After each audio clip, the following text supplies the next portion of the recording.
I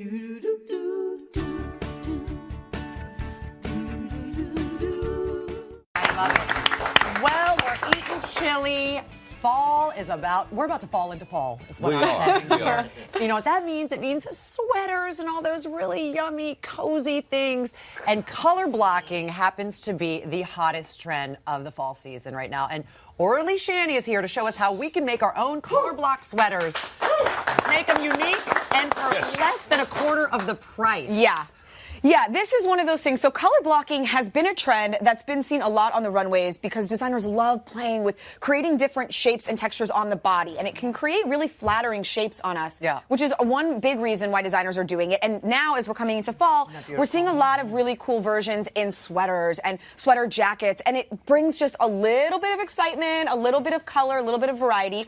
And I know you're into fashion, Simone, obviously. Please, can we just take a moment? Will you turn around so we can show your hair? Obviously, you're into fashion. This is the coolest hair ever.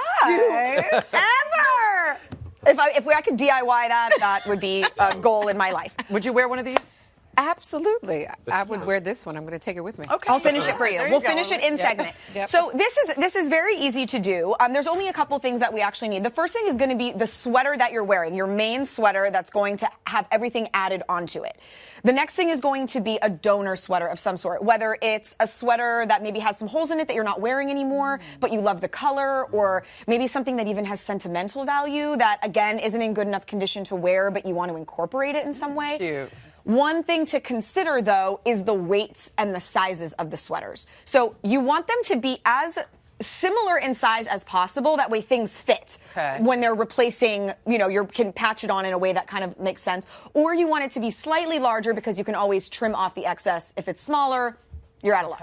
So you always want it to pick that. And you also want to try to focus on doing lighter weight fabrics added onto heavier weight fabrics, not the other way around. Because if you had a really great, soft, slinky kind of cashmere sweater and you added a heavy fleece panel, the whole thing's going to get, tweaked. It's not going to look good. So, so what do we do? Okay.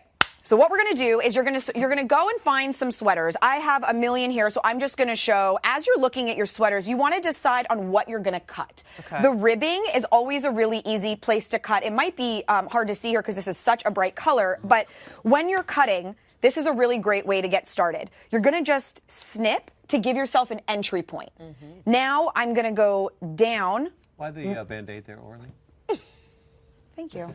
Thank you for noticing. She may have hurt herself. She's been sewing. In the process. She didn't have her thimble. Exactly. My nail split in half down the middle. What? You guys. I thought you snipped it. No. Why did that happen? No, I have no idea. But it hurts really bad, and I'm afraid it's going to break. Seriously, Kim has some solution for that. I know it. So if you guys can see, what I did is when I snipped in, it gave me an entryway. Then I went down, and now I'm getting really evenly as close to the ribbing as possible. That way, when this comes off, it's a perfectly even piece. So I would cut all the way around.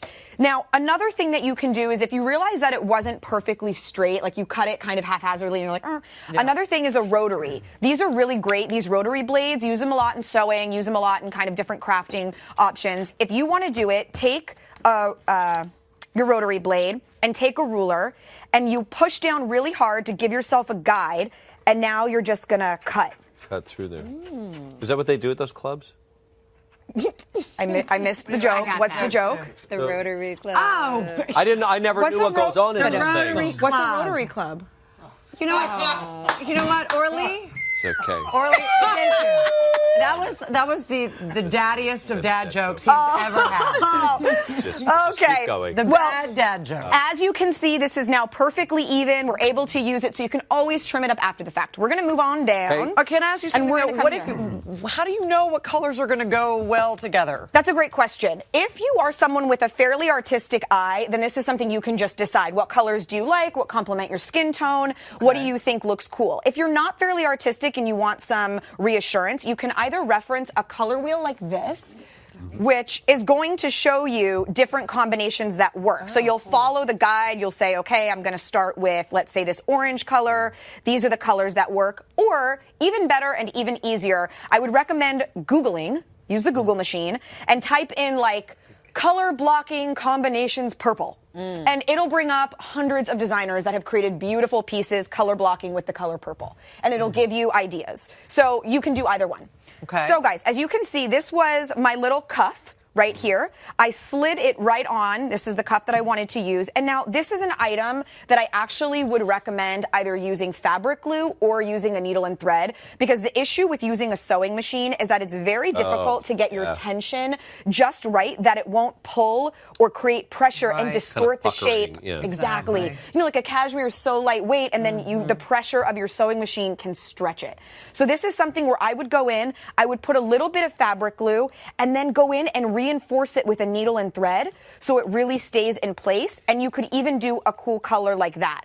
So just which actually pops that. Exactly. Do you know what I really love? That you leave the original sleeve on inside, there. so that's all tight, and then this is baggy. That. And even like this was the ribbing at the bottom of a green sweater, and I used it to create epaulets. And it's the same thing. You don't need to cut it to size. Put a little bit of glue, pop that on, stretch it, put the glue, and then trim after the fact. All right, so it's very easy. It's just piecemealing. Cost of making one versus cost of buying one. This costs about $10 to make. And we're seeing them from anywhere between like $50 and $250, depending on the brand. You know, Yeah, that's true. They're probably a lot higher than that, depending. You're right. Yeah. Okay. I love this. You can find instructions on our Pinterest page on how to make these awesome sweaters.